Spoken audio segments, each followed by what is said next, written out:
안녕하십니까. 개인 투자가들의 경제적 자유를 위한 김기수 주식 더스토리의 김기수입니다. 자, 6월 1일이죠. 자, 5월을 리뷰해보고 그리고 6월에 대한 전망을 일정 정도 하는 시간을 갖도록 하겠습니다.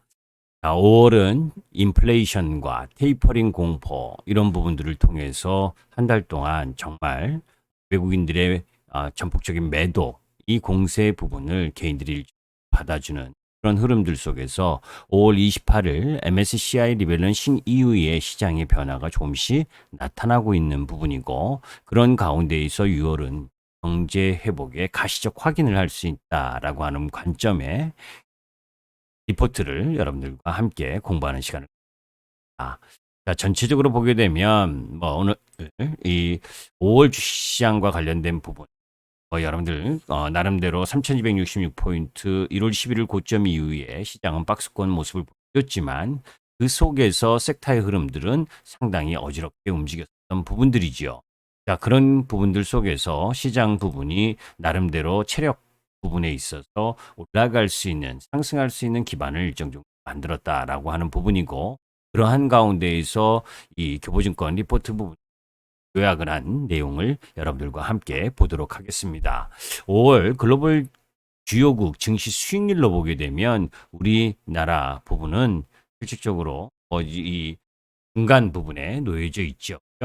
아르헨티나나 러시아, 브라질 쪽 부분들은 상대적으로 양호했었고 5월 한 달만을 봤을 때 반면에 대만이라든지 인도네시아, 나스닥, 그리고 우리나라 이쪽 부분은 또 조정 흐름을 보였죠. 그 이유는 당연히 그 이전에 상승률이 컸었잖아요. 그죠?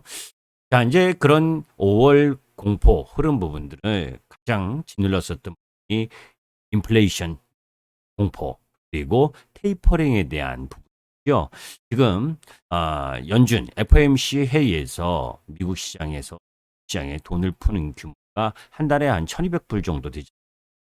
테이퍼링이라고 한다라고 하는 부분은 그런 한 달 동안 돈 푸는 부분들 금액을 일정 정도 줄인다는 의미입니다. 그런데 우리는 시장이 FOMC 회의에서 테이퍼링과 관련된 이야기가 나오고 또 앨런 재무장관이 제로금리를 탈피할 가능성이 있다, 벗어날 가능성이 있다, 경제 지표가 좋으니까 이런 이야기를 하면서 바로 금리 인상으로 도식화하는 그런 흐름들을 보여준 게 5월입니다. 그런데 저는 그 이전 방송 유튜브를 통해서 계속 여러분들께 말씀드렸죠. 지금 발표되는 경제지표, 물가지표 이런 부분들은 좋을 수밖에 없다. 그죠? 전년 대비 좋고 전월 대비 좋고 전분기 대비 좋고 그런 부분들 그 부분들의 흐름들 속에서는 일정 정도 기저효과가 있고 그리고 FOMC에서 테이퍼링과 관련된 이슈 그러니까 시장에 돈을 푸는 규모를 또 줄인다라고 하는 부분들은 통화 정책 입안자의 입장에서는 당연한 부분이잖아요. 그죠? 그런 부분들을 흐름 부분들을 견뎌낼 수 있는 시장의 흐름이 전개되느냐가 중요한 거죠. 그게 뭡니까? 결국은 우리가 우리 기업들이 영업이익을 순이익을 그만큼 내고 있느냐. 그래서 2008년 이 리만 브라더스 금융위기 직후와 마찬가지로 사실 세계 경제는 리플레이션 국면에 진입해 있고 실물 경제를 체크하며 정책 스탠스의 변화 여부를 진단하는 과정 흐름들이 전개될 수밖에 없는 상황이고 지금 우리나라 그런 부분들을 보게 되면 코스피와 12개월 예상이 기준 PBR 밴드 추이를 보게 되면 뭐예요? 지금 2,550포인트가 PBR 기준 1배, 그리고 2,850포인트가 1.1배, 1.2배가 3,050포인트. 그러니까 우리나라 시장은 지금 1.2배와 요 기준 흐름 부분에서 놀고 있는 시장인데 1, 4분기보다 더 영업이익이나 기업들의 여건 부분이 더 2, 4분기 더 나아지잖아요. 그죠? 그런 흐름들로 보게 되면 지금의 종합주가 1200포인트 부분이 그렇게 고평가된 영역이 아니다라는 겁니다. 자, 이제 그런 가운데에서 유동성 효과를 살펴보게 되면 저는 감히 여러분들께 이야기를 해요. 미국 시장에서 테이퍼링과 관련된 이슈 그리고 경제 지표가 나아지니까 앞으로 금리 인상에 대한 가능성 이런 이야기들을 무진장 이야기를 합니다. 그러면서 겁을 주죠. 그죠? 금리를 인상을 하면 세상이 그리고 주식시장이 다 하락할 것처럼. 그런데 여러분들 제가 이제 이런 말씀을 드립니다. 우리가 코로나 이전에도 선진국 시장으로 들어가고 선진국의 흐름 부분으로 가게 되면 사실 제로금리 쪽으로 가는 게 시장의 방향이었잖아요.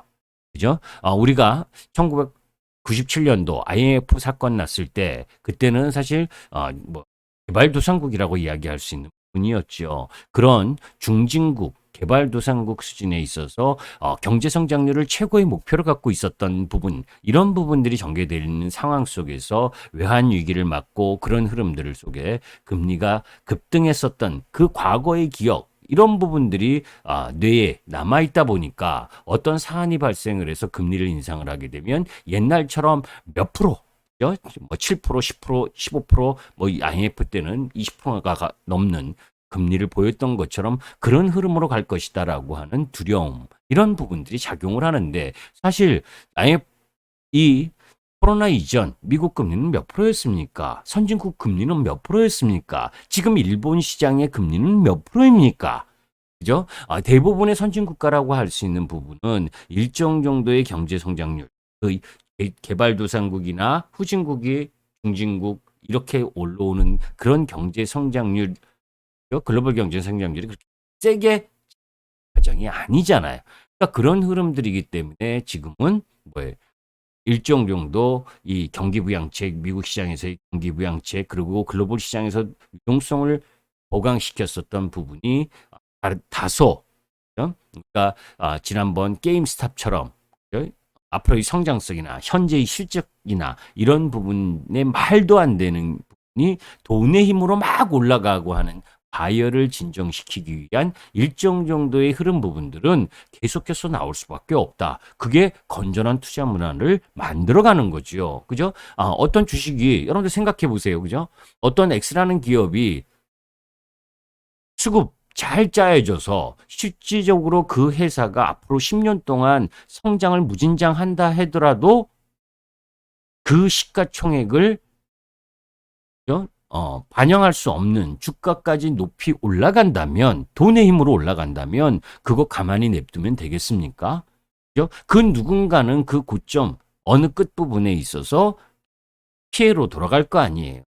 빈껍데기가 올라가는 거니까. 앞으로 10년 후에 정말 더 성장하는 기업이라면 문제가 없지만 그렇지 않은 사양산업 부분에 있어서 실적도 없는데 돈의 힘으로 올라간다면 나중에 그 누군가에게는 고스란히 개인 투자가가 가져갈 수밖에 없는 부분이잖아요.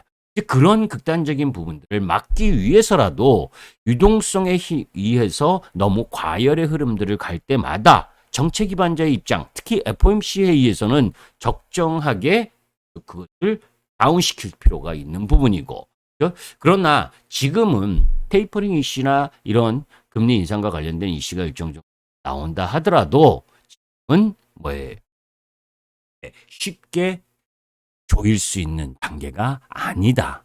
그죠? 그리고 경제가 확장 국면에 진입했을 때의 이 상황을 지금 미리 뭐에 우려할 이유가 아니다는 거예요. 그래서 FOMC 의원들의 대부분이 뭡니까? 일정 정도의 인플레이션이 발생하는 것들을 용인할 필요가 있고 그런 것들을 계속해서 예의주시하겠다라는 발언, 그러면서도 금리를 쉽게 올리지 않겠다라고 하는 발언들을 계속하는 이유도 그런 이유다.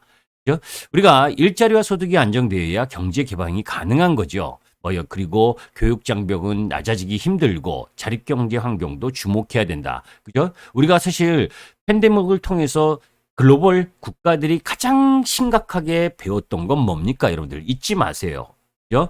중국의 공장이 멈춰서니까 글로벌 전체 기업들의 생산이 셧다운되는 그런 흐름들을 봤잖아요. 그죠? 글로벌 공급망 체인의 중심, 저가 노동력이라는 이름으로 너무 중국에 편중되어 있었던 부분, 이런 부분들이 해소되는 과정, 그것을 이전에도 이야기했지만 리쇼링과 리로케이션과 관련된 부분, 이런 부분들은 그런 부분들이 계속해서 진행될 거고, 자국의 산업 부분, 자립경제할 수 있는 경제 환경을 계속해서 만들려고 하는 부분이 일정 정도, 전부 다는 아니지만, 그죠? 그런 부분들을 갈 수밖에 없는 상황이다. 그렇다고 해서 지금 우리 기업들의 이 지금 2021년 상장 기업의 영업이익이 200조 원을 상회하고 지배구조 순이익 역시 105조 원을 상회할 것으로 예상되는데, 이런 흐름들이 있다 하더라도 2, 4분기, 1, 4분기의 실적 부분보다 2, 4분기가 더 좋아지겠지만, 그 기저 효과에 의해서 2, 4분기에서 3, 4분기로 나오는 하는 부분, 이런 부분들까지 염두에 두고 섹터 접근에 활용을 해야 될 필요가 있는 거고, 저는 가장 의미 있게 보는 부분이 G7 정상회담 부분, 6월 11일과 13일 동안 다음 주 영국 코널에서 개최되는 G7 정상회담인데, 여기서 다양한 이슈와 시장 경제에 던지게 될 것으로 보여지는 그 이슈들, 이런 부분들, 거기에 팬데믹 이후 선진국 주요 정상의 첫 오프라인 만남이라는 점이 사실 흥미롭습니다. 바이든 대통령이 지난번 기후협약과 관련된 회의, 40여 개국 그 화상으로 회의한 건 큰 그린 쪽 부분으로 바라볼 시각이지만, 사실 이번 G7 정상회담 부분에 있어서는 서방 경제, 서방 국가, 그죠? 서방 국가들, 바이든을 포함해서 서방 국가들이 중국을 어떻게 바라볼 것이냐, 그리고 중국과의 관계를 어떻게 갖고 갈 것이냐, 그리고 다국적 기업에 대한 최저 법인세 설정, 이런 부분들을 어떻게 논의할 것이냐, 어떤 방향으로, 그런 부분들 속에서 주식시장의 변동을 일정 정도 키울 수 있다는 점은 생각해 볼 필요가 있습니다. 여기 이제 G7 정상회담에서 제가 이 부분을 생각하는 부분에 있어서 더 먼저 긍정적으로 바라본 부분은 사실 이 부분입니다. 테이퍼링으로 판이 깨지진 않는다라고 5월 중순에 여러분들께 말씀드린 것처럼, 사실 한미 정상회담과 관련된 부분에 코스피 재평가의 시작이다라는 글을 올려드렸었죠. 저는 이번 제가 정치적 성향으로 좌파냐 우파냐 이런 부분을 이야기하고 싶은 마음은 없고, 궁극적으로 한미 정상회담을 통해서 혹자들은 그죠 44조를 퍼주고 에게 백신 조금 이렇게 갖고 왔다라고 이야기를 하면서 한미 정상회담 부분 일정 정도의 가시적 성과를 좀 폄하하는 부분이 있어요. 그죠? 그런데 저는 그렇게 바라보지는 않습니다. 사실 실질적으로 바라보게 되면 한미 정상회담에서 정말 저는 놀라운 성과가 나타났다, 반전이다라고 이야기를 하는데, 그 이야기가 뭡니까? 기본적으로 사실 친중 성향의 흐름이 강했었잖아요, 지금의 정부는. 그런데 한미 정상회담을 통해서 한미 동맹과 관련된 부분에 있어서, 그죠? 그 외교적, 안보적 그런 부분에 있어서의 결속력을 강화시켰다는 겁니다. 그 강화시킨 거에 가장 큰 수혜가 사실 미사일 지침 해제지요. 그죠? 그래서 난리도 났었잖아요. LIG 넥슨이니 하나 에어로스 해서 우주항공의 길도 열리고. 그런데 여기서 대목에서 잘 보셔야 될 부분 하나가, 저는 김 기수는 이렇게 생각하는 겁니다. 6월 G7 정상회담으로 가기 이전에 그동안 사실 그죠? 서방 국가들로부터 우리가 쿼드도 잘 거기에 포함되지 않는 상황. 그러면서 사실 대한민국이 이 서방 국가, 그리고 특히 미국이 주도하고 있는 외교, 안보 이런 라인에서 일정 정도 도외시되는 것이 아니냐 하는 우려. 제가 그런 부분 우려를 갖고 있었다는 건, 우리 국민들의 일정 정도가 그런 우려가 갖고 있었다는 건, 외국계 투자자들 입장에서는 그건 사실 아킬레스건이었다는 겁니다. 그죠? 너무 한쪽으로 치우쳐지는 부분이 부담스러울 수 있었어요.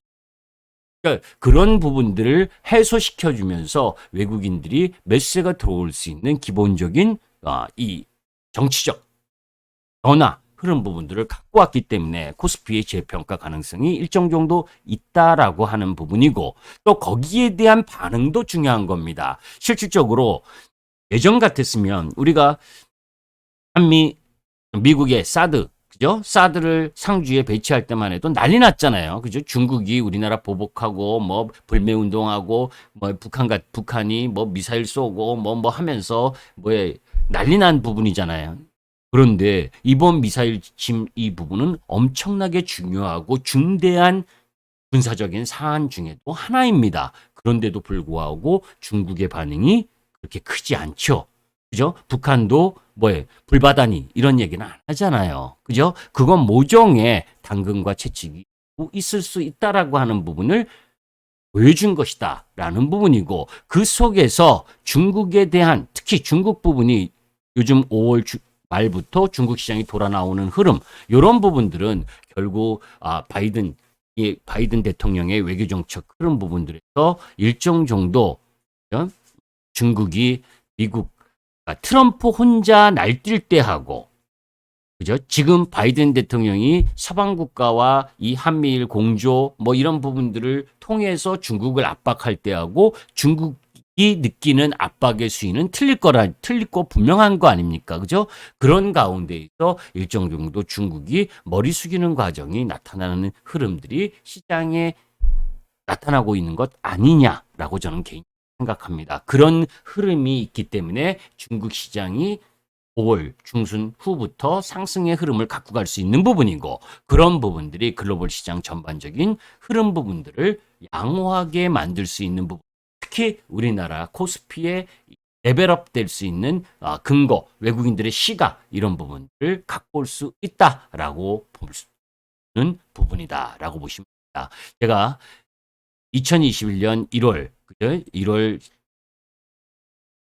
12월 말일이죠. 그때 이제 영상을 보면서 2021년과 관련된 이야기 많이 말씀을 드렸었죠. 그죠? 그때 뭐 언제적인지 한참 그러니까 6개월 지났을 때가 그때 여러분들께 말씀드렸던 부분들 그런 흐름들 속에서 시장은 5월 어려운 시장을 지나고 그걸 새로운 시장, 새로운 도전의 길, 새로운 기회의 길, 그죠? 현미경으로 바라볼 때가 필요하고 또 망원경으로 바라봐야 될 때가 필요한 상황. 그 속에서 여러분들은 어떠한 부분을 가지고 체크해서 바라보고 있는지 그거 다시 한번 생각해 보시면서 5월 주식시장에 고착화되지 말고 6월의 흐름들을 다시 한번 염두에 두어서 정말 발빠른 순환매에 쫓아갈 수 있는 능력이 있느냐 아니면 그렇지 않다면 내가 시장에서 소외되지 않을 종목과 섹터 부분에 실적과 성장을 겸비한 흐름 부분을 갖고 갈 것이냐 하는 부분 선택 부분은 여러분들의 몫이죠. 중요한 시장 부분 항상 그죠? 인내를 요구하기도 하고 때로는 아픔과 고통을 요구하기도 하고 그러한 과정에서 5월이 지나가고 있었고 또 6월 일을 했었던 겁니다. 다만 5월 MSCI 리밸런싱 이후에 지금 시장 부분은 다소 외국인들이 들어올 수 있는 우리 시장을 매수로 가담할 수 있는 환율적 여건 그죠? 그런 부분들도 충분한 상황이다라는 부분에서 너무 5월달 내내 여러분들께 말씀드린 것처럼 5월 시작 전에 주린이는 5월달에 주식 매매를 하지 말아라 라는 말씀도 드렸었죠. 6월달 하자라는 말씀으로 대신하면서 오늘 간단하게 5월 리뷰와 6월 전망 관련된 말씀을 드렸습니다. 김기수 주식 더스토리의 김기수였습니다. 감사합니다.